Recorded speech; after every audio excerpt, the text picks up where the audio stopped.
Check 1, 2 in theory. Okay, good. All this other stuff going on. And I need the URL of this class.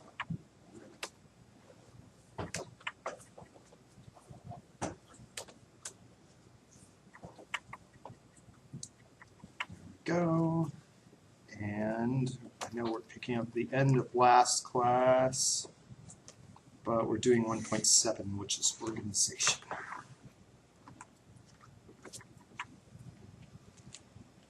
Yeah, here is where I left off. Good.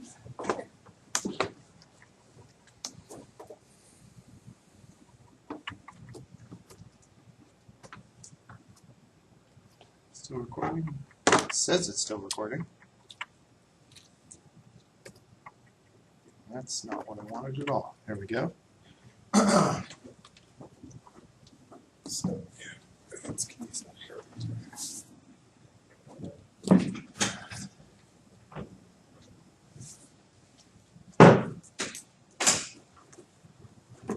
Howdy! Welcome to another exciting episode of Python at IGT.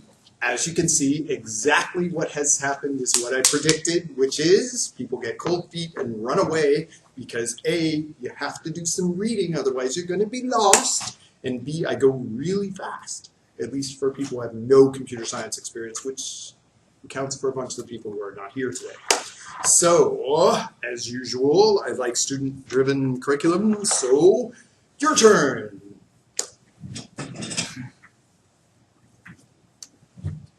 I'm going to show us some packaging things. Packaging. Mm-hmm. So like classes. Mm-hmm. Okay, that is the focus of today's lecture, so I'm totally with you on that. Mine's a simpler question. For the functions, you have asterisk args Ooh. and asterisk. Ooh, asterisk yes. here. It took me a while to understand what was going on, but would you ever actually use that? Oh, I use it constantly. Where any number of arguments come in at any time? Totally.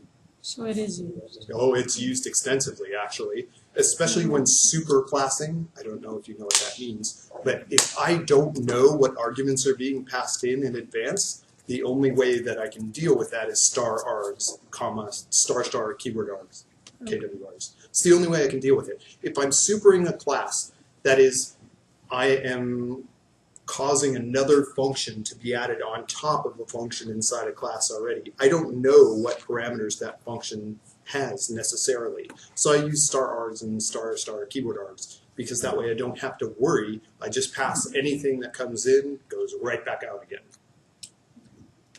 And I think we might get that far today. I'm not quite sure if we'll get to supering. It's pretty advanced. Polymorphic objects. Any other questions? Yes. This is the third class? Fourth? And all the other ones are online, and hopefully this recording is going well, and this one will go there too. But feel free to ask any question you have. I'm not scared in any way. I think the intro was only not online, but Yeah, the first class. Here's a Python. That's all I did in that class. This was really easy. Okay, so no other questions? I was going to say, I didn't think I said it. This is the first one. Yeah, see, it's going to be the important one. All right, getting on with it then. Getting on with it. I'm trying to give you guys time. I have to leave, like, on time because I am going to go get my face butchered by a dentist today, and I'm not pleased, but I absolutely have to be there because I ain't missing. We were at the end of 1.6 last time, and I did not get to do while. While is a looper. Causes things to loop infinitely, literally infinitely.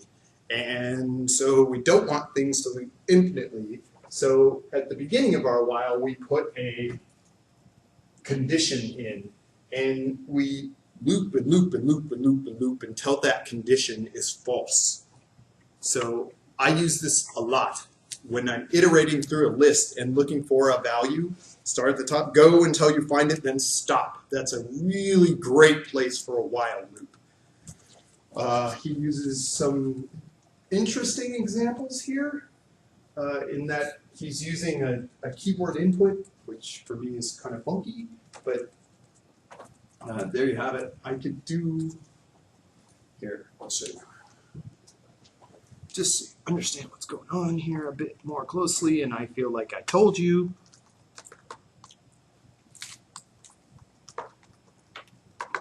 Oh.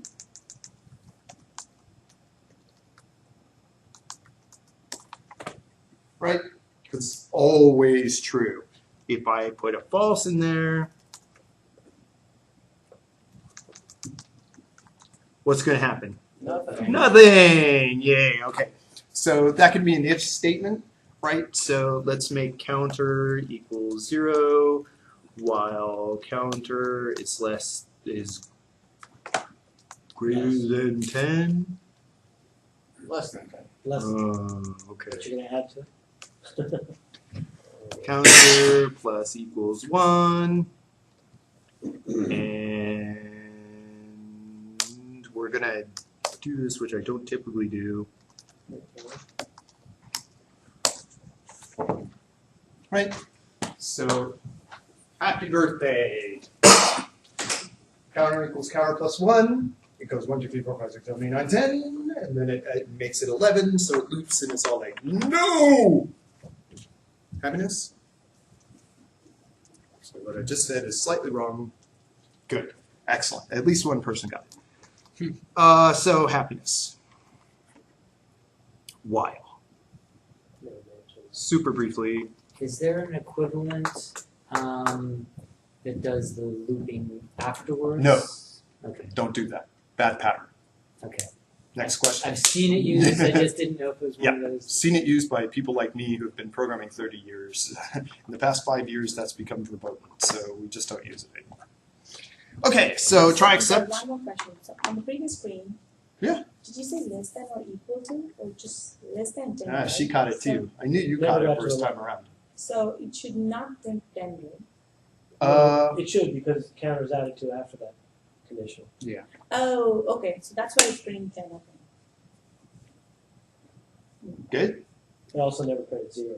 Yeah. All right. Happiness? Everybody happy? Okay. Try accept. This is super duper crazy important. I'm going to give you the as brief as possible overview of using this. I have some more extensive things, but we'll get to that when we actually use this. So the short answer, zero division error. Anybody not understand what a zero division error is? You can't divide something by 0 by definition of the word divide. Okay, so if this happens, this will cause my code to stop working. It will fail. The entire module will crash, and you'll get nothing else. So the way we prevent these things from happening is called the try except loop.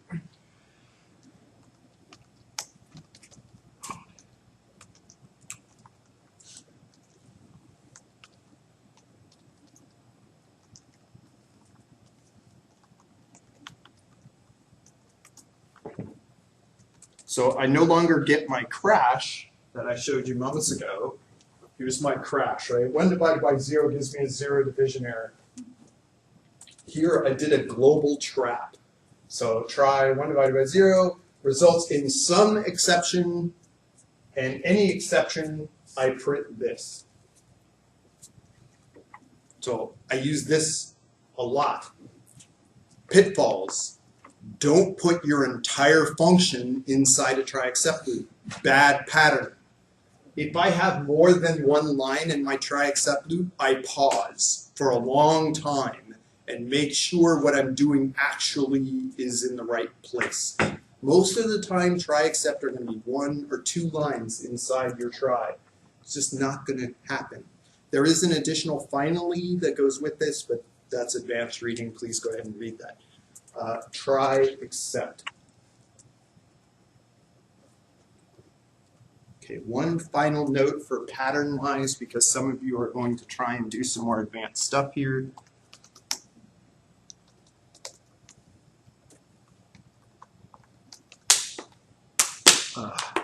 Well, it helps if I type it right.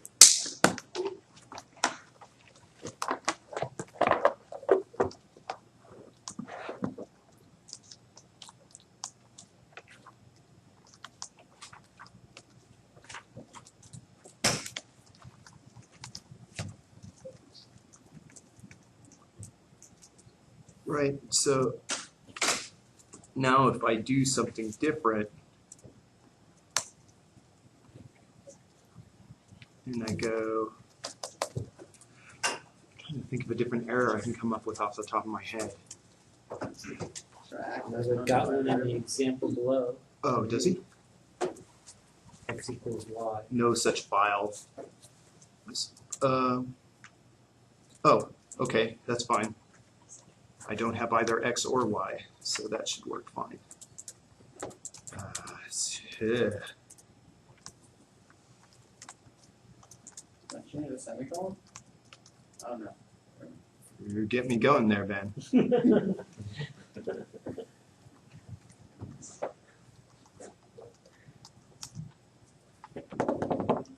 Okay, so this is stylistically correct. I have up here no specific exception. Here I actually define what the exception is. And so when I get that exception, I throw this. If you do this, then when you get an error that you weren't expecting, it still throws, which is good. If you put it in a general try except, it will never throw. Thus, any error that happens in there, you will have put in this try except loop, you will never see.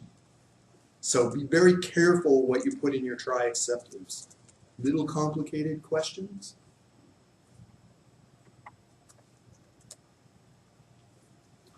Good style. Define your errors. I should know what errors I'm getting.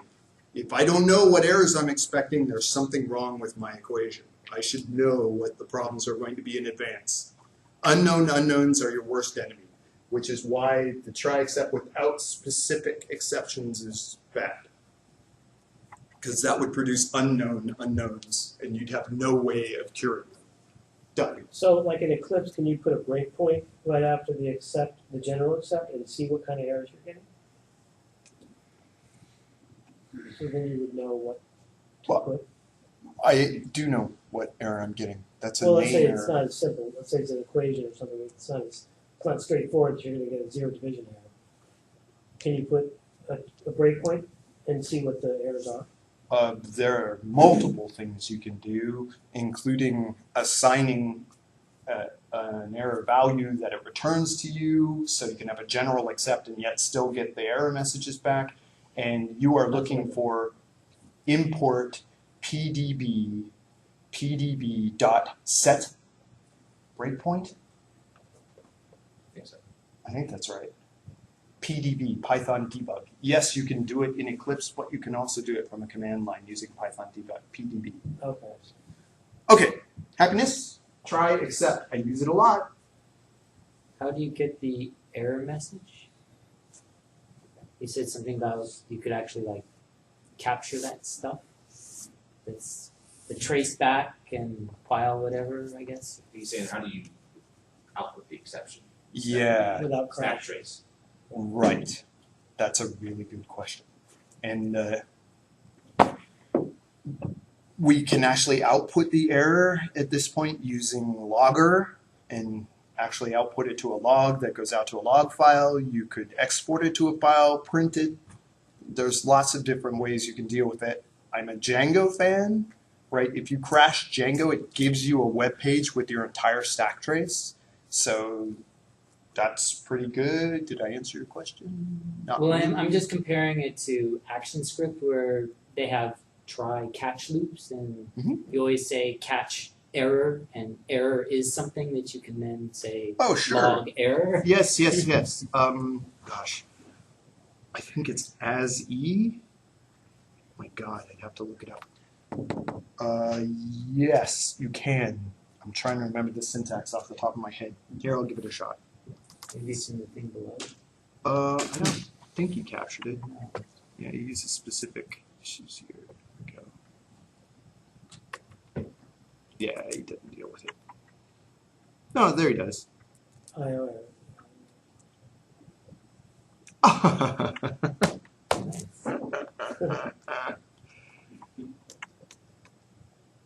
Oh, that wasn't good either.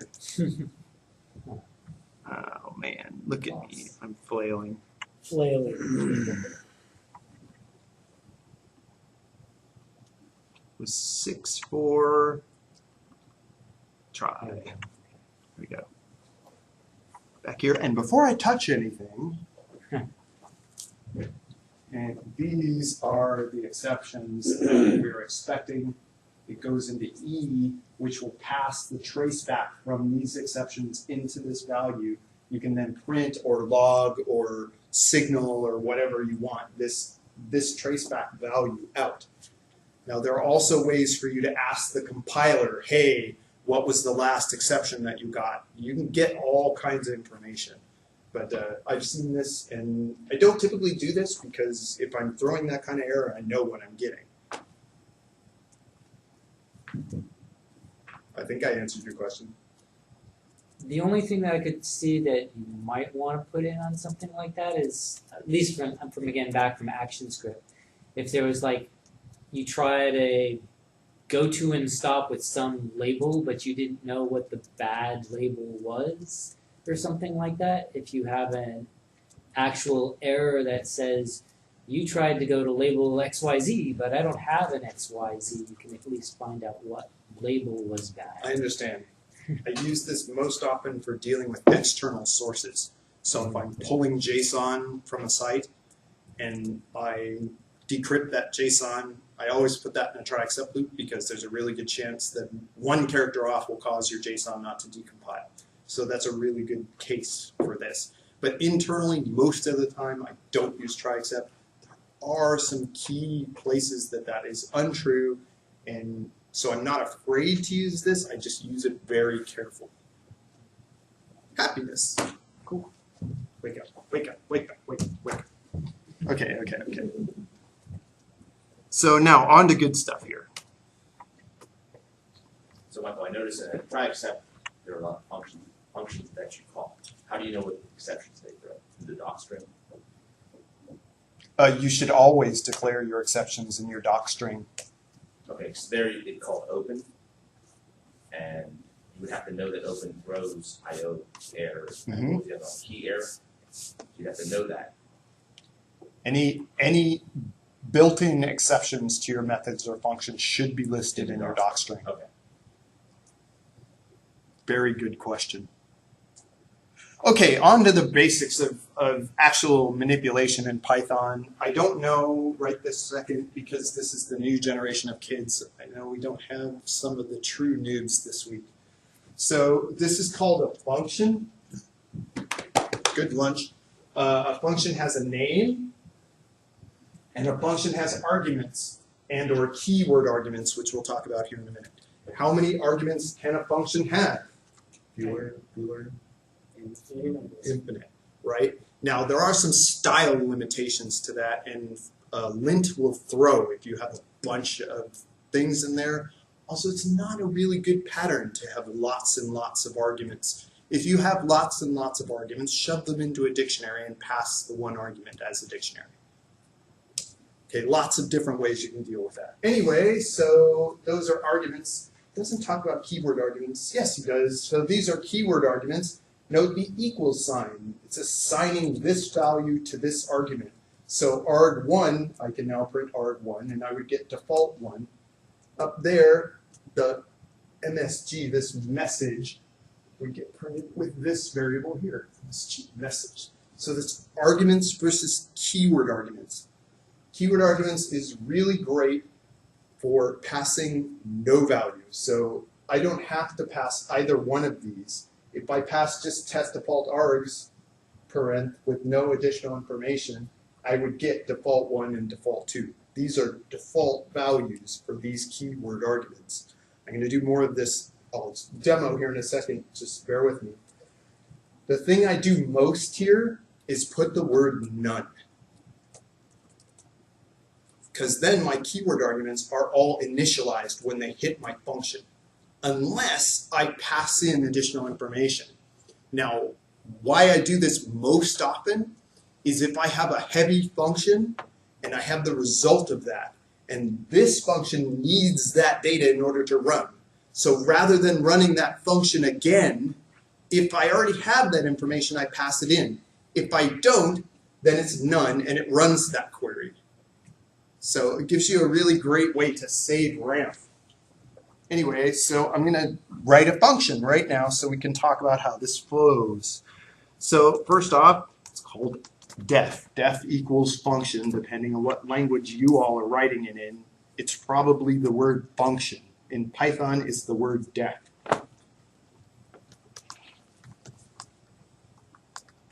Okay, quick note on style. That is correct. Camel case is inappropriate here. Uppercase anything is inappropriate here according to current style. Okay, now we're going to put a single argument. And we'll put a single keyword argument. Ooh, key work.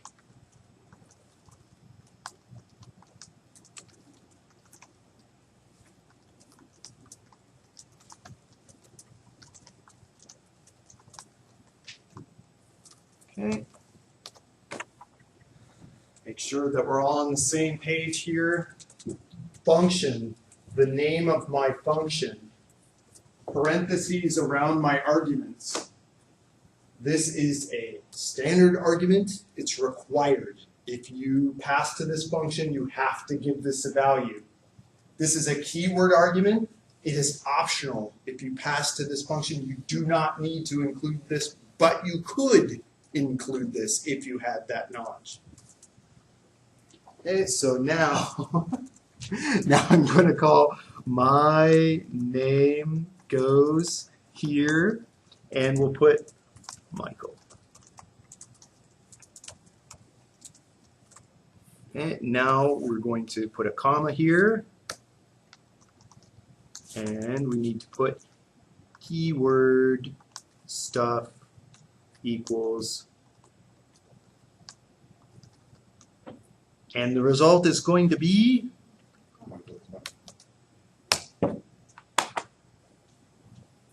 with an extra space because the comma put a space in there by itself. Now, if you don't put the in the line when you're calling it keyword stuff equals, is Will that it the difference assign- between the default argument, which I think they put in their document stuff, and the keyword? Because you're referring to them as keyword arguments, but in their documentation they talk about default arguments. That's just what they're assigning here, right? This is Well, the actually, variable no, name, it and actually this is specifically- the default value for that keyword. Right, it's a default value I agree with for that. them, but you specifically put into the line when you called it, you say keyword stuff. Oh yes, and that could be because I may have more than one keyword.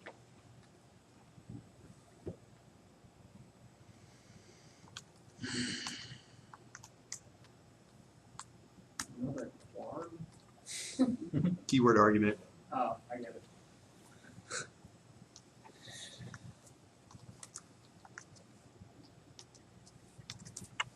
Okay. Oh. Flip it all over the place. Oh, come on. There we go. It was really arguing with me, wasn't it? Arguing. It's gonna make me type it over. Oh, It's alright. Don't argue. And we want first, and we want another quark equals another thingy. Result will be First, none. First, what do you- Clark, another thing? Oh, no. No, first one. Are you First, none, another thing. First none. First none. challenging, challenging, challenging. First none, another thing. Is Right? that so that you can set the, if you define specifically which keyword argument, you can set like that value but not have to worry about in order? You got it. I put the last one before this, right? I could put this one after that, most certainly. Would it print? No, it would still print normal, it just doesn't matter. Exactly. Arguments and keyword arguments. Does that work for normal arguments as well? If you like manually define them in there, can you like Order counts. or accounts Yeah. for a minute. Okay. 1:30. All right. How we doing? How we doing? Arguments, keyword arguments, pretty good. And functions. Look at us. We're flying here. Can we have an overloaded function here? What? A function can we define one function with one argument and another function with the same name with 3 different arguments. Overloaded. Overload function. Huh? No, overloading a method signature. And you handle, like if there's one argument, you handle it one way. If there's 2 arguments, you handle it another way. It's like one method that can have 2 different ways. And probably you could have 2 implementations of, we could have 2 different functions with the same name but different arguments. It differentiates based upon the number of arguments. So like that. Can't, It's not considered different functions. you can't have 2 functions with the same name.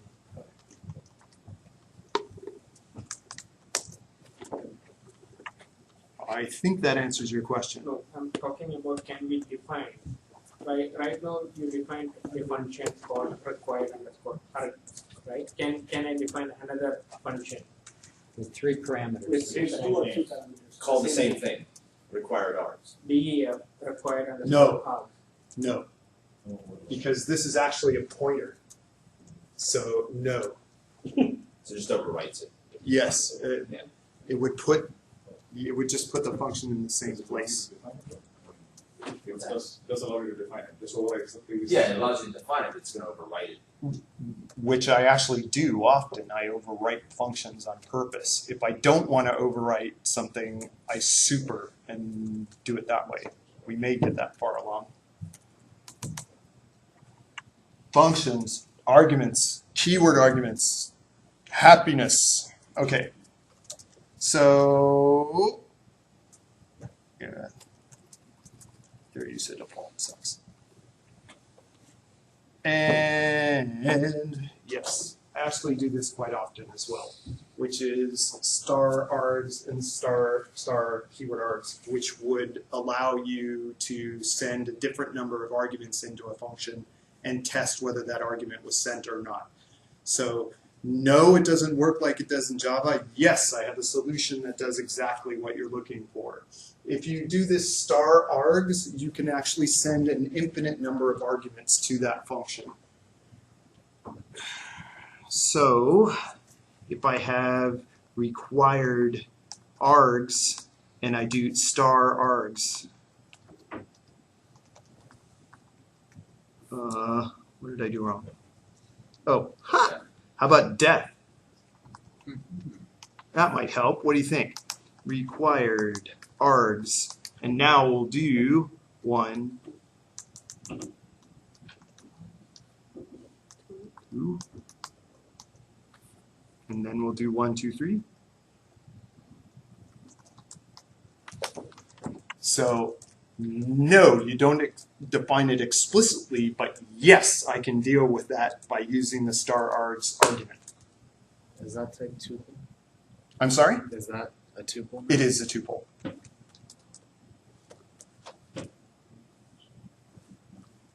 Now there are 2 kinds, right? There's args and keyword args. The star means that you can put an infinite number of single value items in there. The star means that you put an infinite number of keyword value pairs in there. So that's the difference between args and keyword args. Keyword args have an equal sign in them, right? So args, single star because no equal sign, double star because there's an equal sign. Pretty straightforward. Now if you do starargs, star, quargs, you can have an infinite number of whatever you want passed into that function. It's not really good style to not define your arguments. But there are many cases where I don't do that, especially when I'm supering objects, which we haven't gotten to yet. But starargs and star keyword args, yeah, he does another cool thing here, which is this can be in addition to. So you can actually define your arguments, and then if you're all like, yeah, there might be some extra ones hanging out there, you can add this at the end, and that covers all your bases. So quargs is that Python dictionary? It is, and it's actually kind of cool because you can pass a dictionary in there, and it will tear that apart. So a bunch of times when I'm writing what I want sent to a function, I'll shove it all into a dictionary, and then when I pass it, I'll put star in the dictionary name, and it'll pass that instead of me having to put equal signs for everything.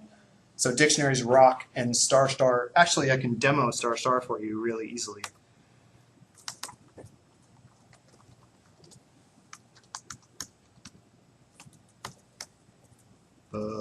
Let's make this a 1 just to mess with your head.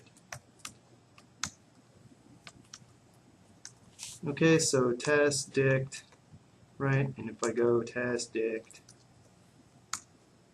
A, what do I get? 1. Okay, so everybody gets it. Yeah, right. Oh, come on. It's not going to decrypt here? Okay, fine.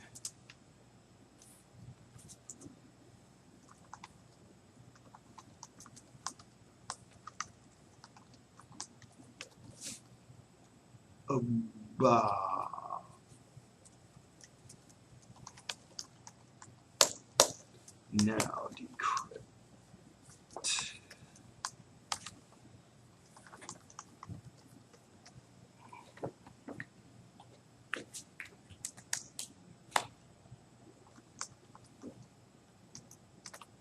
I did not pass the dictionary as an argument. I passed the dictionary as a dictionary of arguments.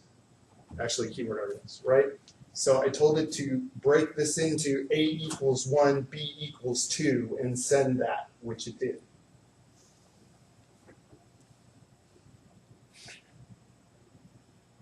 Pretty fancy.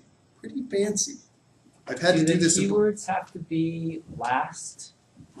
So Order matters. Order does matter. Okay. So you can't put arguments, keyword arguments, and some more arguments, and some more keyword arguments. You might get some very strange behavior. So it will work, which is part of the reason that you need to be really careful about doing that. So make sure you write really good tests if you're going to be fancy like that.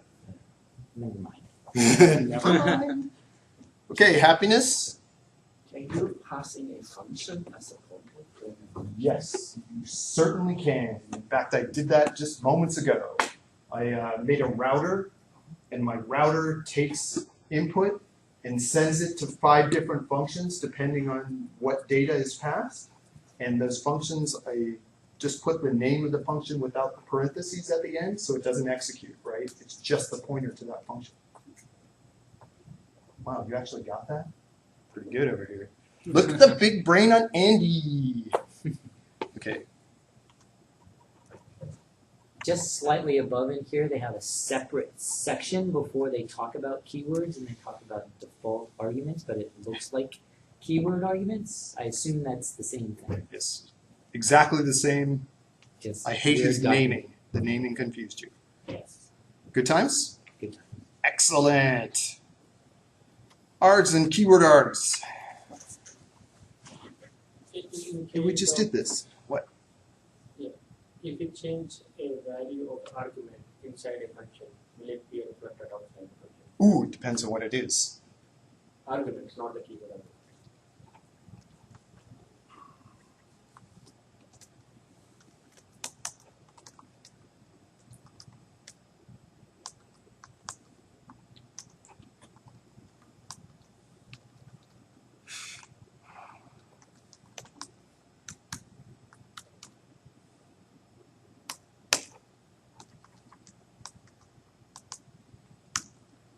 And here's X.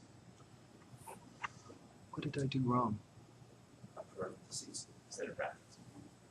That is Oh, die. That's what I get for trying to do this on the fly. Okay, so there's my function. I'm going to write it here again so you can see it. And now I'm going to call it.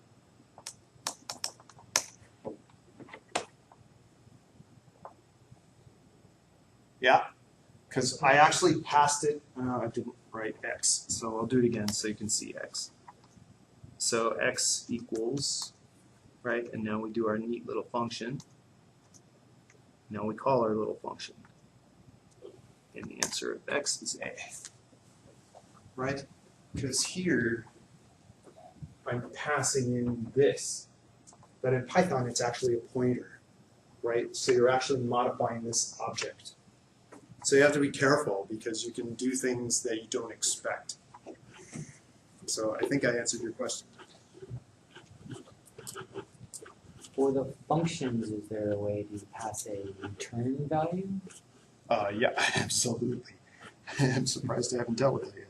Yeah, not a single return word in here at all.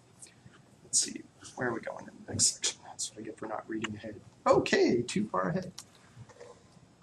Return this.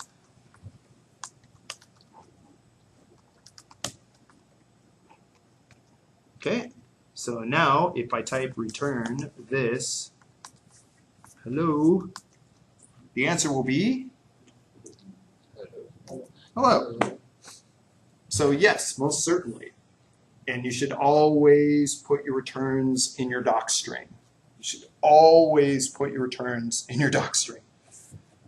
I was just going to show one, but I don't have one sitting up right this second. But your doc string should always have a section that says returns, colon, and then underneath that it explains what's given back. Happiness. Questions? Other questions? People who are so scintillated by my class? Okay, so now we'll get right down to it and start getting serious here. Now,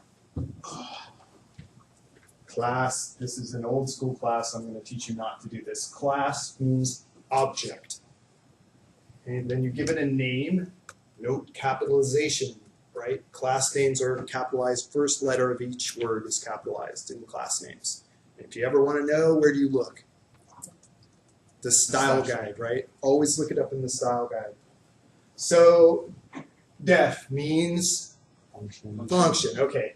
But we are inside an object class, so it is no longer called a function. It is called a method. Is there a difference? No, not really, if you want to get down to it.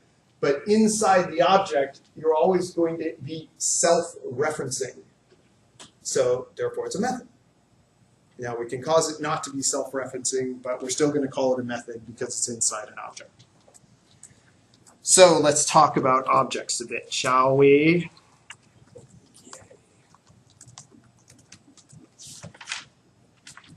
No, doesn't really work that way.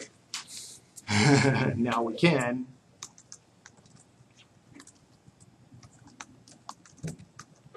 And X is an object, and it does have a pointer, and we are happy.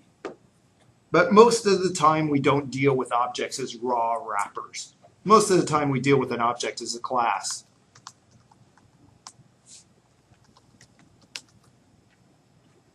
This is very, very common. I write this a lot,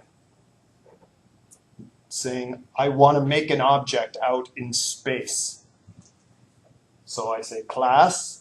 I'm going to call it whatever, and I want you to get in the habit of doing this. Unlike our documentation, always define what your object is.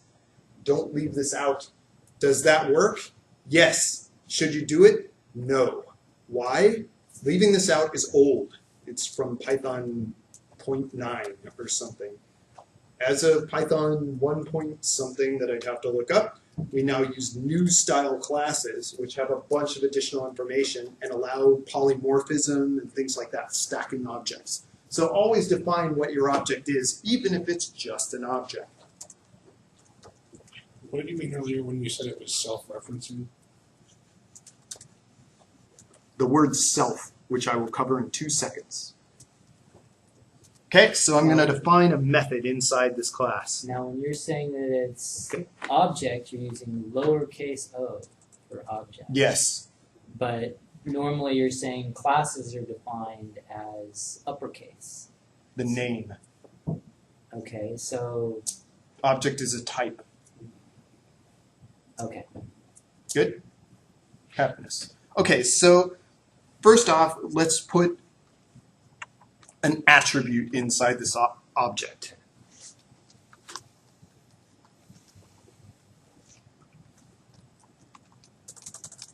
Okay, so now if I look at my class It's an object.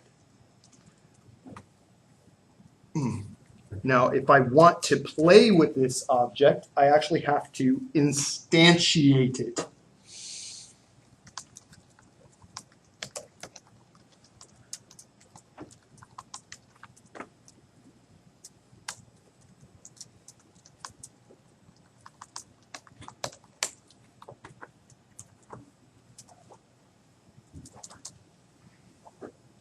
Okay, here I'm just talking about this as an object class. See, it says class.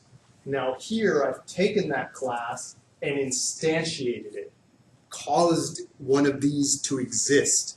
Rather than just a theoretical thing out there, I actually make one. What that literally is doing is causing a pointer in RAM, and then it puts the properties of that object at that location in RAM. So here, I make an instance of this class. Now it's called, and here's its number. You never have to know this, it's just kind of interesting. Okay, so now I can actually play with this. I have this my class instance. It has one attribute called my attribute.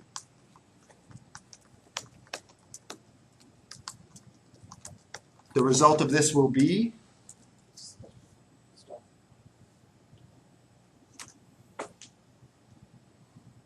stop. Check this out.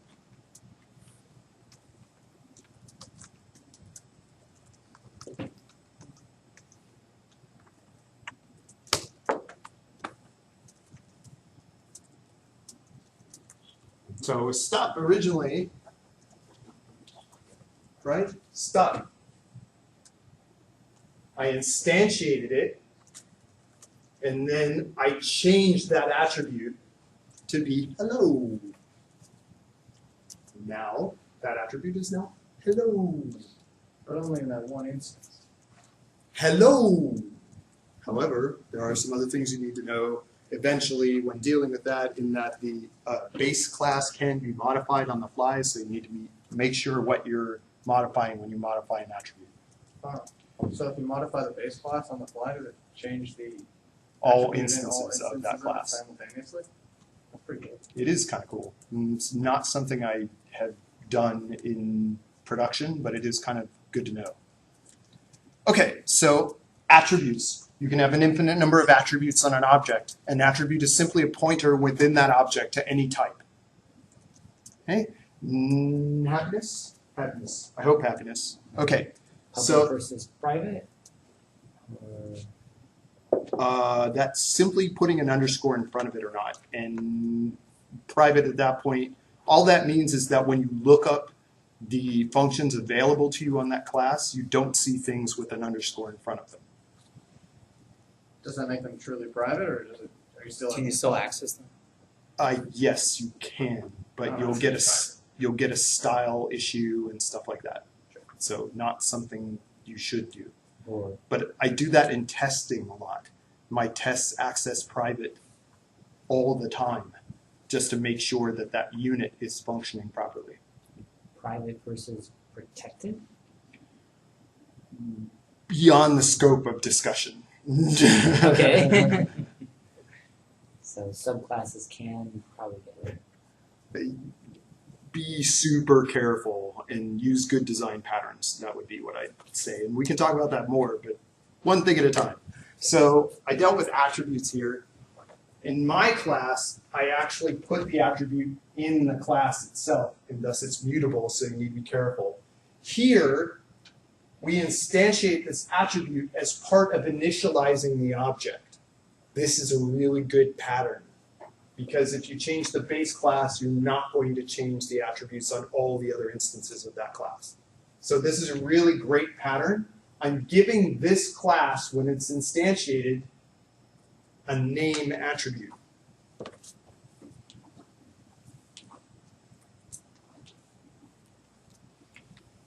So we have class.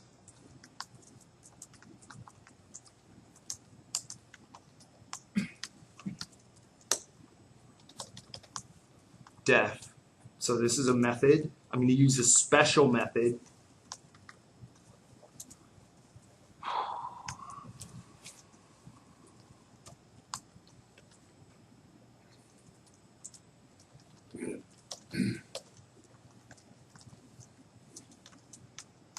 Okay, so now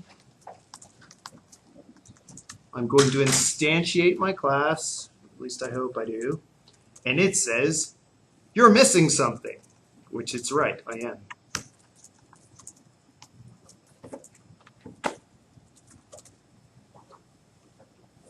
So once again, this is a very special method inside all objects. It's called init. It initializes the object. When you instantiate that, this is run.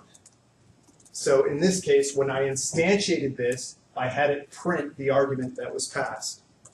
So it looks a lot like a function, but in this case it's not. It's a class being used. How can I tell? Well, that's why we have style. I can tell by looking at the name and know that it's a class and not a function.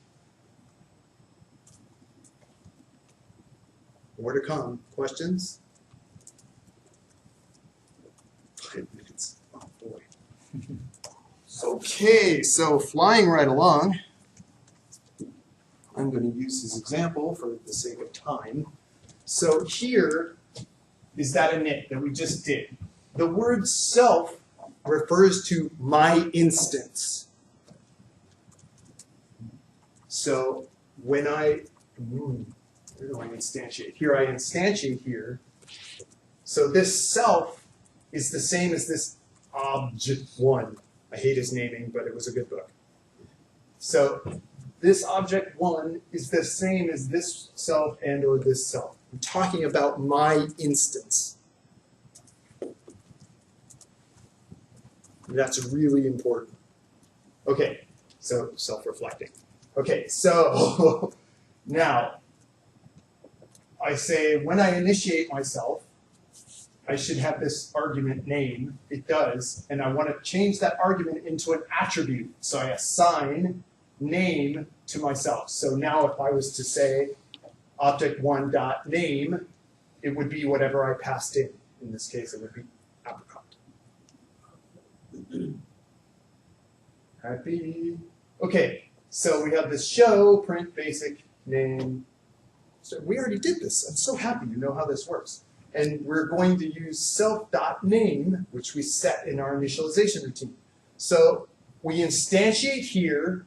When we do this, apricot is assigned to name. Then we call this method on our object, which prints self.name. Just to confirm for people who have some programming experience, self is essentially this. Yes, identical. It's stylistic. You could probably change that name, don't you dare. But yes, same objects, all about object referencing. So every method you define, you have to send in self? Unless you define it with a decorator attribute, at which point you don't. But yes, typically you do. So in other words, you see that a lot. Oh my gosh, yes. Yes. And in Eclipse, if you type this out and put a parent there, it'll put self in for you. It knows it's expecting that inside an object. So that name only exists in the scope as an attribute, only exists in the scope of the init method?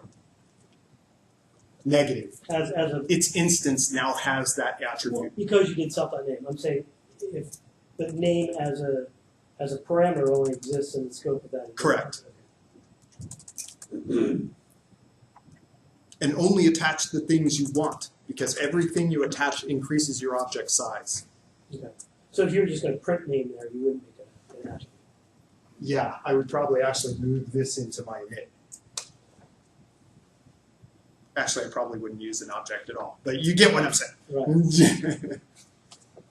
If you had a bunch of methods and you did just like here where there was an argument going in with something like name, and then you put it into some additional argument, just like you have for the self.name, what would be the scope of those arguments that, like one on each function getting passed in? Can they refer to the arguments passed in on the other one? Never refer to an argument, always refer to a parameter.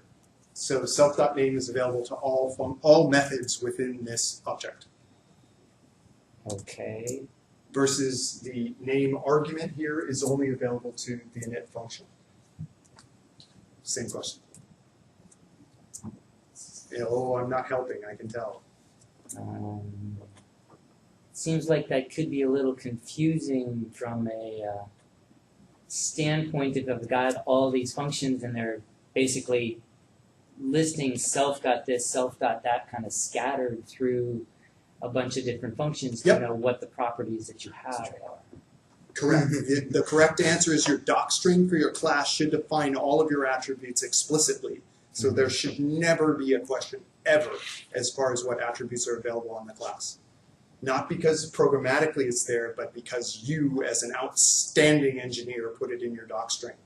If you look at any of my objects, which my boss over here will attribute to you, my docstrings are impeccable.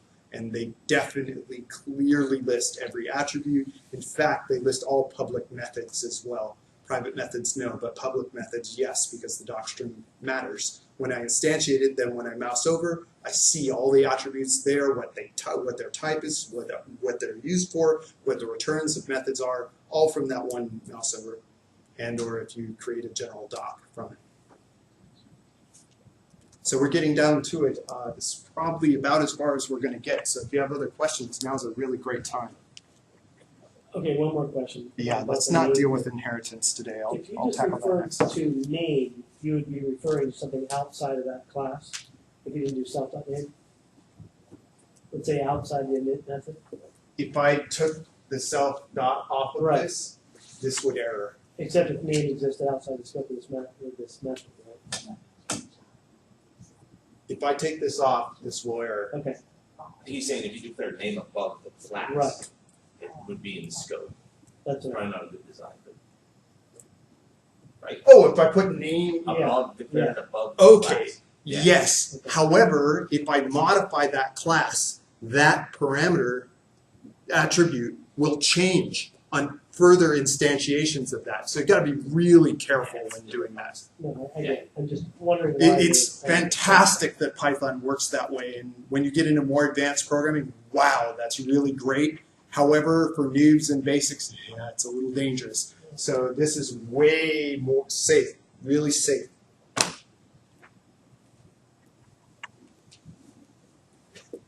Have you found the workbook at the end of the book?